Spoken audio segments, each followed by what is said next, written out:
Oh, Papa, please.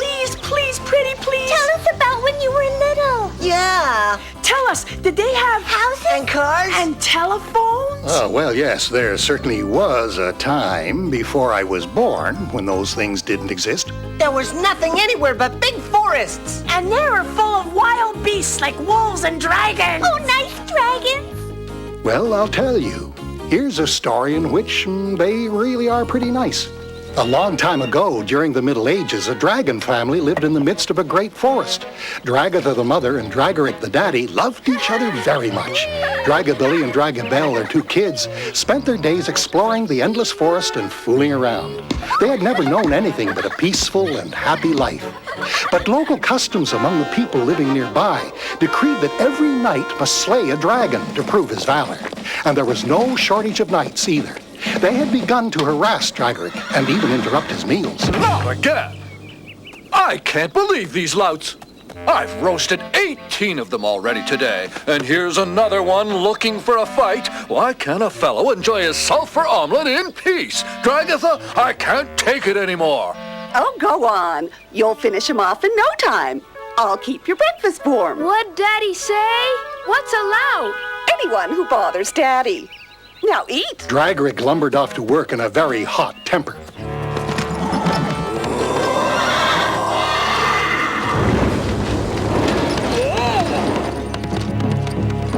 For the 19th time that day, Dragaric barbecued a brave knight and returned home all burned out. What kept you? Did this one give you a bad time? Got a cold, and my heartburn is killing me. Finally, some peace and quiet, relatively speaking, that is. Dragatha brought Dragaric his slippers and the day's mail. It's from Cousin Drake. Want to read it? You read it to me, honey. I'm exhausted. Greetings to my cousins. I'm sending along some delicious thistle tea for the children. Why don't you ever visit? I'd love to see you all. I'm not doing much. I should probably get out more. I hope this finds you all well. Write soon. Sincerely yours, Cousin Drake. He's not doing much, he says, but how on earth does he manage that? Why don't we go see him and ask? I'll bet he could tell you. All right. Get the kids ready, dear. Know what allowed is? No, and neither do you. There was a certain rivalry between Dragabilly and Dragabel, But while they visited Cousin Drake, at least meals were peaceful and uninterrupted. Dragaric finally asked his cousin how this could be. Nothing to it. I'm a dragon no more. I spend my days puttering in the garden. No one bothers me at all. Are there knights around here? Ah, sure, there are a few, but I ignore them. And they don't bother you? At the entrance to his estate, Drake had posted a notice which read, "Dragon on vacation, back in 6 months." Don't they return? Nah, you see, when a knight wants to fight, he wants to fight now, not in 6 months, so he goes off to get himself killed somewhere else. What's a vacation, huh? It's when nobody works at all and just lies in the sun all day. Dragatha thought vacation was a lovely word and an even lovelier thing to do, and she figured she'd get started right away. She'd had enough of spending her days up to her elbows in hedgehog pie or making snail kebabs. And she was sick and tired of running around putting out the fires Dragaric started every time he sneezed. No, those days were gone. She was on vacation. But I'm getting hungry. Come on, sweetie, be reasonable. Look at that big cloud of dust out there. Looks like an army's on the way. Dragabilly and Dragabel watched the nights go by in astonishment. Knights! Piles of them! They're going to the Crusades for a vacation! Where are the Crusades, huh? Everybody knows they're that way! Then we should go on a vacation too, but in the other direction. That way, we'll be left in peace. They journeyed for a long time till they came to an island. It was rocky, it was deserted, and it was forlorn. But there wasn't a knight in sight. They played for days in the sun. They learned to eat seaweed and like it, and lots of fish, too, though Dragatha was on vacation and wouldn't prepare any fancy dishes, except for sea urchin souffle, and only when she felt like it. Well, I don't know what the Crusades are like, but they can't be as cool as it is right here. And you know that today in the Galapagos Islands, there live dragons who look a lot like the ones in my story. But they don't really breathe fire, do they? No, they're called iguanas. Their lives haven't changed for centuries, and if we leave them in peace, they'll go on and on enjoying their vacation. Do you have any questions? Before the iguana, there was the Diplodocus. When you go that far back, there were many extraordinary animals with extraordinary names. I bet we wouldn't even recognize them. That doesn't matter. We don't run into them every day. Good, they're too big. They're 10 times bigger than our house. They could squish us. And they can graze on the treetops. Sounds like a stegosaurus to me. There's no more of those. Are you absolutely sure of that? They still exist, but only in stories. Tell us a story from those times. With lots of animals. What do you call them again? Don't ask me. They're prehistoric animals. One fine morning, 150 million years ago, a baby stegosaurus was born.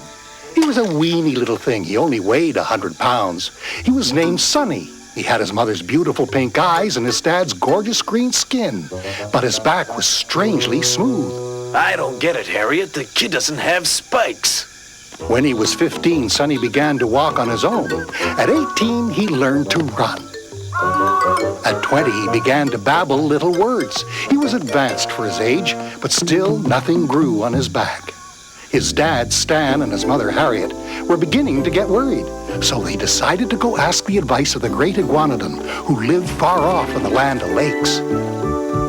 One morning as they traveled along, they met a huge Allosaurus. What a cute child. With no spikes to damage my beautiful teeth. Harriet did not like the way that big brute of a meat-eater was eyeing her son.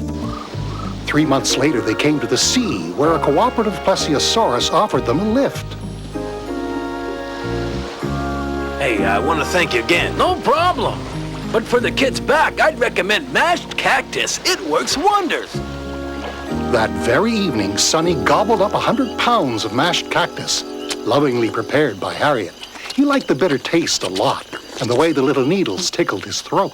One day, a little later, they met a Cetiosaurus. You guys on holiday? No, we're going to see the iguanodon about the kid here. Is he sick? No, spikeless. Big deal. I don't have any either, which has made me the fine acrobat I am. But our spikes protect us. I'm only 50 feet tall. I'm the smallest in my family. And gee, I don't need any protection. Bye. And off he lumbered, leaving his humongous footprints in the sand. Our 3 Stegosaurus friends continued their journey, chomping up huge quantities of grass and leaves as they went. One night they saw a family of Triceratops galumphing by, and as they passed, the mother Triceratops spotted them. You folks new here? Well, you'll like it. There's plenty of good food, especially these stiff purple plants. Oh, but your baby's sadly underdeveloped. He doesn't have spikes. Well, I wouldn't worry much about that, but he does need horns. He won't be going far without them. It wasn't long before the sky turned ugly, and a storm began that lasted for several weeks. Finally, the Stegosaurus family came to the Land of Lakes, and there they found the iguanodon grazing on the leaves of a ginkgo tree. Well, what brings you here today?